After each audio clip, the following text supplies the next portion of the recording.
Hello students, मैं फिर वापस आ गया हूँ एक नई वीडियो के साथ। ये प्रीवियस ईयर सॉल्यूशंस है, लॉजिकल रीजनिंग एग्जाम जो आपका सीयूईटी का जेनेरिक पेपर है उसके लॉजिकल रीजनिंग सेक्शंस के। तो बिना टाइम वेस्ट करे शुरू करते हैं। तो क्वेश्चन नंबर 1 आप देख सकते हैं इस पर्टिकुलर पेपर में कि क्वेश्चन नंबर 1 है आपका लेटर प्लस नंबर सीरीज। ठीक है, तो शुरू करते हैं। तो देखो, जब आप पहला देखेंगे, पहला लेटर है ए, ठीक है, फिर ए से जा रहा है बी, ठीक है, मतलब ए और बी में कितने का गैप है? ए और बी में, एक मिनट, ए और बी में कितने का गैप है? एक का भी गैप नहीं है, +0, ठीक है। बी और ई में +2, ई और जे में +4, तो मतलब 2 का गैप बढ़ रहा है ना, ये 2 का बढ़ रहा है, फिर +2 हो रहा है। तो नेक्स्ट जे से क्या आएगा? +6 करके, जे में +6 करेंगे तो क्या आएगा? KLMNOPQ। तो हमारा फर्स्ट वर्ड हो गया यहाँ पे क्यू, फर्स्ट लेटर हो गया क्यू। आई होप आपको समझ आया होगा। इन क्वेश्चंस को सॉल्व करने के लिए जो आपका नंबरिंग है, जो नंबर्स याद होने चाहिए आपको, टिप्स पे होने चाहिए। मैंने अपने स्टूडेंट्स को याद करवाए हैं टिप्स पे और तरीका भी बताया है। रिवर्स 1 2 3 करके, इजोटी देखो, इजोटी एक वर्ड होता है, इजोटी, ठीक है, इजोटी एक वर्ड होता है। इसमें 5 5 के गैप पे सारे होते हैं, 10 15 20 25। तो इसके आगे के वर्ड्स, जो बीच में वर्ड्स आएंगे वो याद कर लेना, या फिर इस ऑटी को याद कर लो, जो भी आगे पीछे होंगे कैलकुलेट कर लेना। और किसी का रिवर्स ऑर्डर निकालना, जैसे फॉर एग्जांपल के की पोजीशन वैल्यू क्या होती है? 11। मान लो इसका रिवर्स पूछा हो, पीछे रिवर्स का मतलब कि जेड से शुरू होती हो अल्फाबेट, तो इसका रिवर्स कैसे बताएंगे? 27 में से माइनस कर दो इसकी ओरिजिनल पोजीशन वैल्यू, तो इसका रिवर्स आ जाता है 16। एंड इसका 16 पे ऑपोजिट लेटर क्या होता है? पी। तो ऐसे याद रखना बहुत जरूरी है, तभी क्वेश्चन सेकंड्स में होंगे वहां पे। Coming back to the question, अब 1 देखो, बीच में सारे स्क्वायर नंबर्स आ रहे हैं ना, 42500, तो स्क्वायर नंबर्स पे वैल्यू को हम निकालेंगे। पहला है 1, फिर है 4, फिर है 25, फिर है 100, फिर क्या आएगा? देखो, ये 1 का स्क्वायर, ये 2 का स्क्वायर, ये 5 का स्क्वायर, ये 10 का स्क्वायर, ठीक है। इसके बीच में गैप 1 का, इसके बीच में गैप 3 का, इसके बीच में गैप 5 का। अब देखो सीरीज के अंदर सीरीज, इसमें 2 का गैप, इसमें 2 का गैप, 2 का गैप करने पे यहाँ पे क्या आ जाएगा? 7, और यहाँ पे क्या आ जाएगा? 17 का स्क्वायर, विच इज 289। तो मेरा आंसर जो है Q 289 से शुरू होना चाहिए, Q 289, this is your option, ठीक है।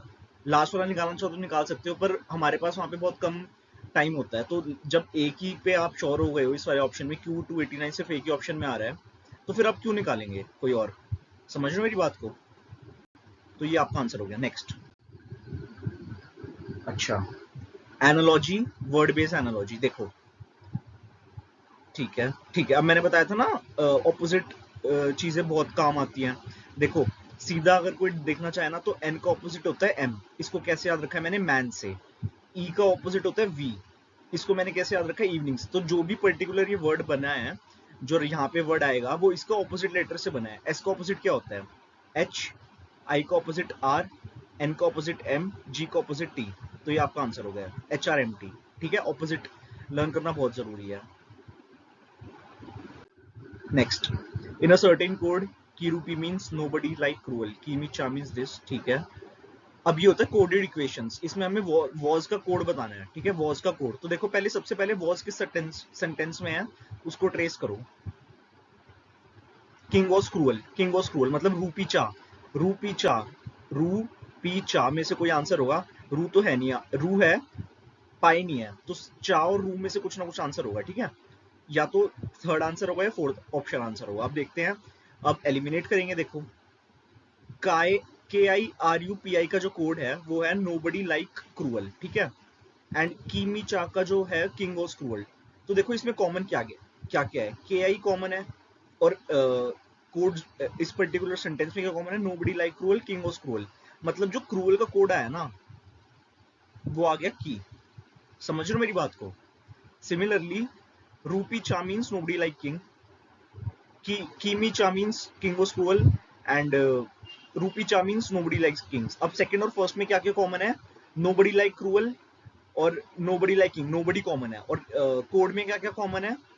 कीमी चा, चा कॉमन है, तो चा का मतलब क्या हो गया? नोबडी। ठीक है, तो हमारे पास ऑप्शन क्या बचा? रू। आई होप मेरी बात सबको समझ आई होगी।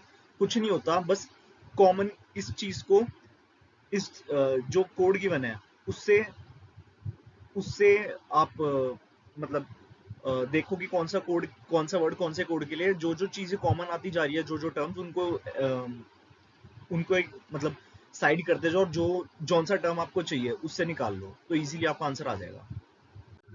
Next, coded blood relations. Good. P हमें क्या निकालना है? A is the son in law of G, which of the following means A is the son in law of G. मतलब यहां से हमें क्या पता चल रहा है कि ए है वो मेल है। ठीक है, हमें क्या पता चल रहा है? जो ए है वो मेल है, तो we need to draw a male. कभी भी जब भी ब्लड रिलेशंस के क्वेश्चन सॉल्व कर रहे हो तो मेल के लिए यूज करो ट्रायंगल, फीमेल के लिए यूज करो सर्कल। नोड्स बनाओ, नोड्स पे लिखो रिलेशनशिप, और जनरेशन वाइज वो बनाओ, first generation, second generation, third generation तक क्वेश्चन आएगा। ठीक है, ये सारी चीजों को ध्यान में रखते हुए आंसर बहुत इजीली आएगा। अब पहला ऑप्शन देखते हैं।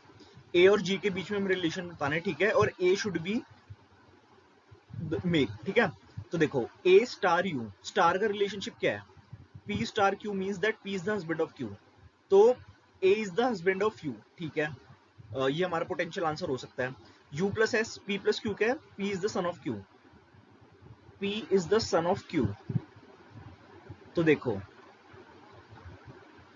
देखो ये भी यहां से मेल आ रहा है, अगर ऊपर से कंपेयर करें, और ये भी मेल है। मेल और मेल की शादी तो हो नहीं सकती ना, P is husband of Q, तो ये हमारा आंसर नहीं हुआ। सेकंड पे आते हैं, ए प्लस एस।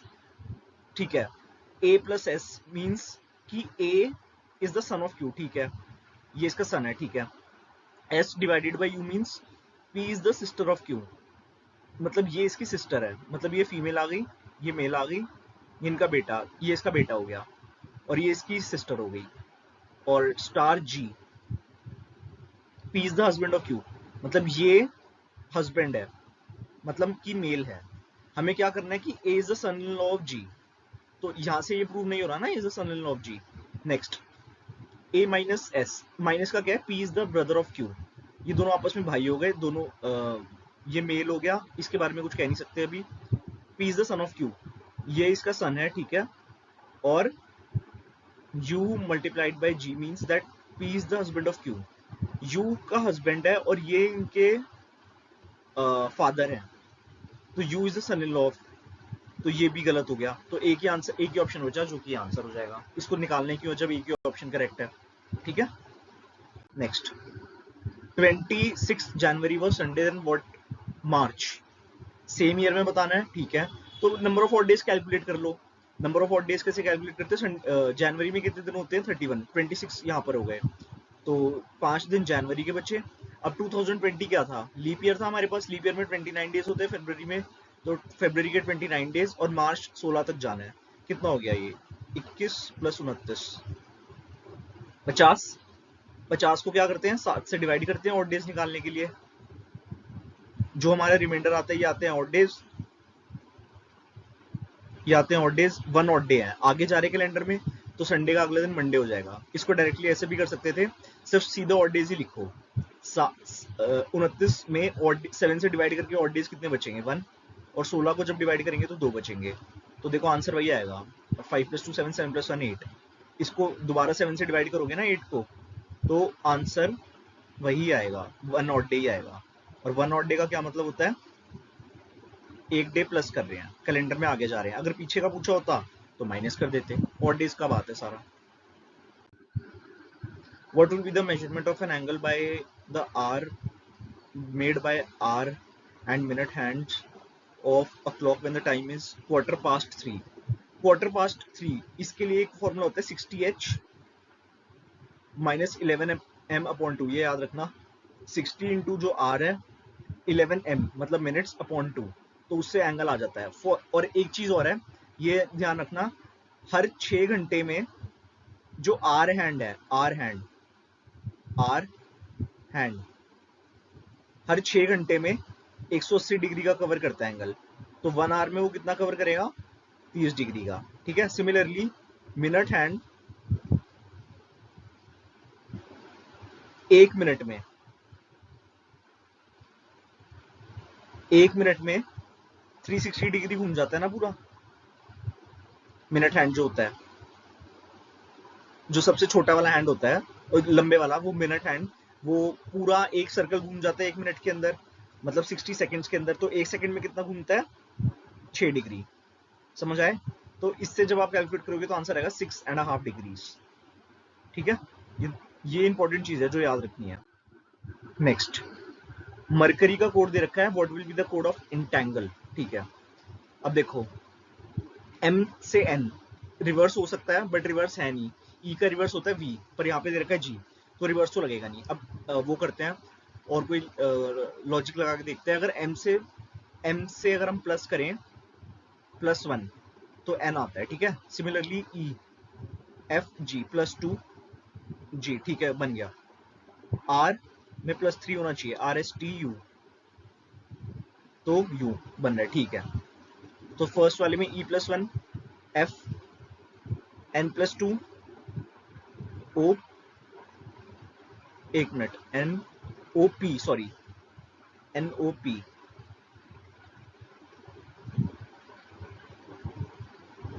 P। ठीक है, T में +3 W, A में +4 F, N में +5 S। तो देखो FPW किसमें, FPW FS, FPW FS ये नहीं है, FPW FS ये नहीं है, FPW FS ये नहीं है, FPW गलती कहाँ हो रही है, FPW ABCDE, E आना चाहिए ना यहाँ पे, FPWES इन दोनों ऑप्शंस में है। नेक्स्ट करते हैं, आंसर पता चल जाएगा। N के बाद क्या था, G+6, G HIJKLM, तो आंसर हो जाएगा ये 6 प्लस करके। Next, how many sisters does Sunny have. ठीक है, हमें बताने की कौन सी स्टेटमेंट सफिशिएंट है। How many sisters does Sunny have, Sunny is the only son of his parents, इससे पता चल रहा है नहीं, सनी पेरेंट्स हैव 3 चिल्ड्रन। ठीक है, तो इससे हमें वो नहीं पता चल रहा कि जो चिल्ड्रन है उनका मतलब मेल है या फीमेल है, और इससे हमें ये नहीं पता चल रहा कि सिस्टर है या नहीं है। तो दोनों स्टेटमेंट्स, दोनों को ही प्लस करके हमें पता चलेगा कि सनी के कितने मतलब सिस्टर्स हैं। तो इससे हमें पता चल रहा है कि Sunny is only son of his parents, Sunny have 3, Sunny के पेरेंट के पास 3 चिल्ड्रन है, तो 2 सिस्टर्स हुई। ठीक है, 2 सिस्टर्स हुई, तो only statements one and together, ये वाला third. Next, a boy leaves his house, he travels 6 kilometres towards south. ठीक है, 6 kilometre towards south, then travels 8 kilometres towards west. देखो मूव चाहे कहीं भी हो, ईस्ट और वेस्ट तो सेम ही रहेगा ना, ये याद रखना। And then further travels 9 kilometres towards south.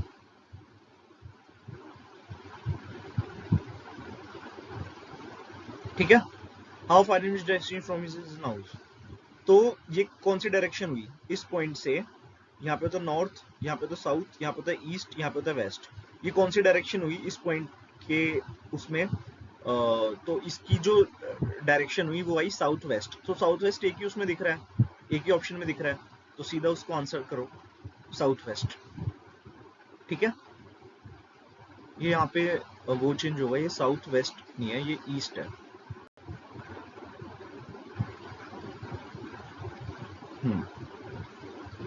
तो साउथ वेस्ट एक ही ऑप्शन में दिख रहा है, तो आंसर सीधा टिक करो। नेक्स्ट, हाँ ये है फिगर एनालॉजी। इस पर्टिकुलर में हम हॉरिजॉन्टली और वर्टिकली दोनों फिगर्स को देखेंगे, कंपेयर करेंगे, और फिर थर्ड जो मतलब जो भी मिसिंग ब्लॉक वाली फिगर है वो बता देंगे। अब देखो, अगर हम इसको हॉरिजॉन्टली कंसिडर करें तो देखो 3 2 1, समझ रहे हो? 3 2 1, इसको देखें, पहले तो इसको वर्टिकली कंसिडर करते हैं। 3 2 2 2 1 1 2 1, और यहाँ पे आना चाहिए कुछ भी जो हमारा आंसर होगा। देखो अब ध्यान से, एक अगर हम वर्टिकली कंसिडर करें ऐसे, तो एक ही बॉक्स में 3 मैक्सिमम डॉल्स आ रही है, बाकी में फिर दोनों नंबर ऑफ सेम है, मिनिमम नंबर ऑफ डॉल्स। इसमें भी देखो 2 है तो 1 1 है, इसमें यहाँ पे 2 हो गई तो इसमें 1 है, तो यहाँ पर 1 डॉल आएगी, 1 डॉल। ठीक है, तो मतलब ये ऑप्शन गलत, ये ऑप्शन गलत, ऑप्शन एलिमिनेशन। अब देखेंगे पैटर्न। देखो यहाँ पे इन दो डॉल्स का पैटर्न ये है, ठीक है, यहाँ पे भी दो डॉल्स, दो स्क्वायर्स के अंदर पैटर्न यही है, सिमिलर। ठीक है, तो देखो यहाँ पे भी दो बॉक्सेस में पैटर्न ये वाला पैटर्न होना चाहिए। तो किस में यह पैटर्न है? फर्स्ट ऑप्शन में। ठीक है, आई होप समझ आ गया होगा। दोनों हॉरिजॉन्टली और वर्टिकली दोनों देखना है, वर्टिकली नंबर ऑफ डॉल्स के लिए, हॉरिजॉन्टली पैटर्न के लिए। A clock seen through a mirror shows quarter to 7. What is the correct time? अच्छा, क्लॉक का क्वेश्चन अगेन। अब देखो quarter to 7 मीन्स उस पर टाइम क्या हो रहा है? quarter to 7 का मतलब होता है 6:45। ठीक है, 6:45 पे अगर हम उसके आगे मिरर रख दे तो क्या शो होगा? मिनट भी चेंज होगा, मिनट हैंड 15 पे आ जाएगा। ठीक है, और 6 पे जो हैंड है वो तो 6 पे रहेगा, तो 6:15। समझ आया होगा? पेपर फोल्डिंग चाइनीज, इस ये चाइनीज रीजनिंग का पार्ट होती है पेपर फोल्डिंग। तो देखो पेपर फोल्डिंग क्या करेंगे, जब ये पूरा खुलेगा तो एक सर्कल तो यहाँ पे आ जाएगा पूरा। ठीक है, एक सर्कल यहाँ पे आएगा, तो देखो पहले बड़ा सर्कल बीच में, मतलब ये तो ऑप्शन है ही नहीं हमारा। ठीक है, एक सर्कल बिल्कुल उसके सामने, ये भी ऑप्शन नहीं है। ठीक है, अब देखो एक सर्कल यहाँ पे आएगा, एक यहाँ पर। ठीक है, और जब खुलेगा तो एक यहाँ पर सेम और एक यहाँ पर सेम। तो हाँ, तो जो सर्कल यहाँ पर बना है कंप्लीट, वो यहाँ पर खुलेगा। तो इसका आंसर क्या हो गया? हाँ, तो जब ये सर्कल, एक सर्कल यहाँ पर कंप्लीट होके खुलेगा और फिर उस तरफ जाएगा, ये सर्कल उस तरफ जाएगा, तो इसका आंसर हो गया सेकंड पार्ट।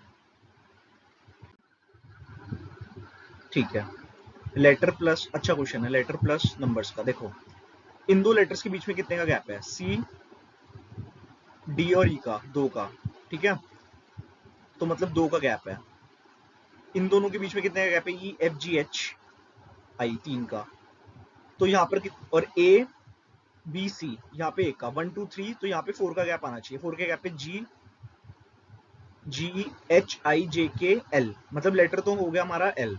तो फर्स्ट और थर्ड हो गए कैंसिल। अब नंबर्स पे आते हैं। देखो 5 + 3 8, 8 + 5 13, 13 + 7 20 एंड 20 + 11। ये सारे क्या हैं? Prime numbers. Prime numbers add होते जा रहे हैं। 13 + 1 44, तो 13 के नेक्स्ट प्राइम नंबर क्या होता है? 17। तो 44 + 17 कितना होता है? 61। तो आंसर आ गया हमारा 61 और एल, जो कि है सेकंड ऑप्शन।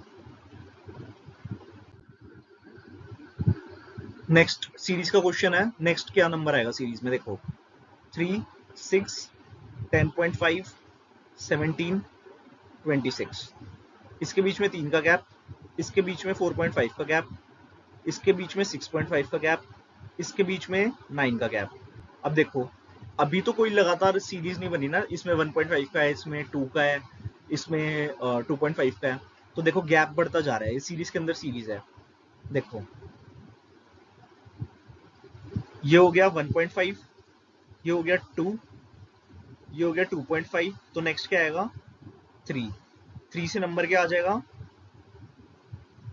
12, और 26 + 12 38। ठीक है, in a class of 40 students, Anjali's rank is thrice that of Anita. There are 4 students who are ranks worse than Anjali. ठीक है, अंजलि अंजलि है,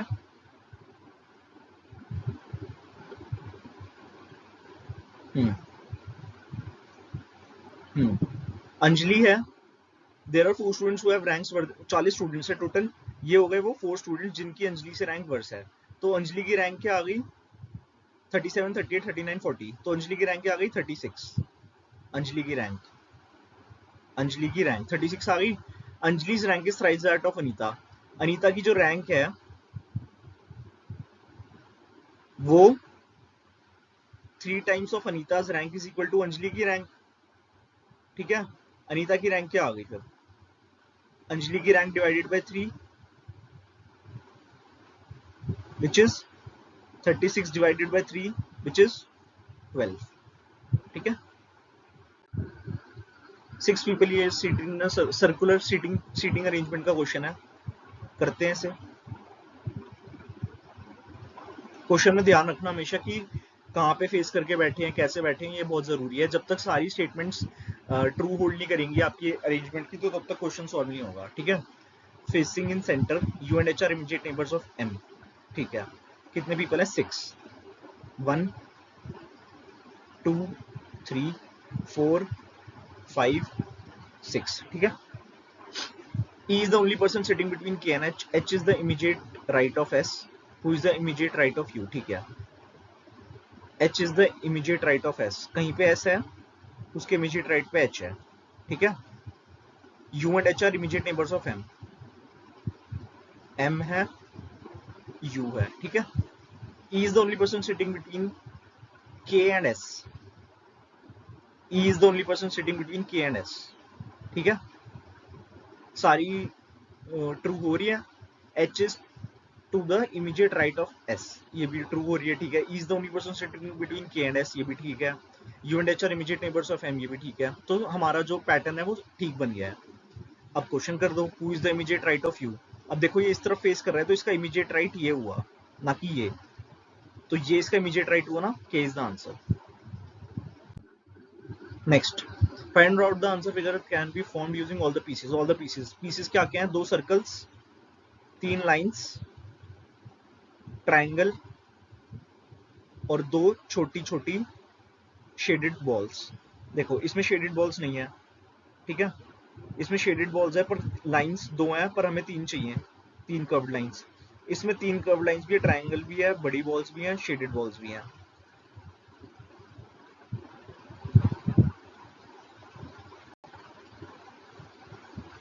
इसमें 4 लाइंस दे रखी है ना कर्व्ड, तो ये भी नहीं हो सकता। ये आंसर हो गया, सिंपल। सिलॉग का क्वेश्चन, गुड। पहला करते हैं, no keyboard is a mouse में इसकी वैल्यू 100 हो गई, इसकी वैल्यू भी 100 हो गई। ऑल माउसेज आर कंप्यूटर्स, इसकी वैल्यू 100, इसकी वैल्यू 50, इसकी वैल्यू 100, इसकी वैल्यू 50। पहला करते हैं, ऑल माउसेज आर लैपटॉप्स, 100 50। माउसेज और लैपटॉप्स में कनेक्शन चाहिए, कनेक्शन हो पा रहा है कंप्यूटर से, कंप्यूटर की वैल्यू कितनी आ रही है 150 हो पा रहा है। ऑल माउसेज और लैपटॉप्स 100 50, तो ये तो फॉलो करता है। ठीक है, all computers can never be keyboards, negative statement हो गया ना, कैन नेवर बी कीबोर्ड्स, तो all computers can never be keyboards, 100 चाहिए दोनों की वैल्यू। ठीक है, देखते हैं, ऑल कंप्यूटर्स और कीबोर्ड के बीच में हमें रिलेशनशिप चाहिए, तो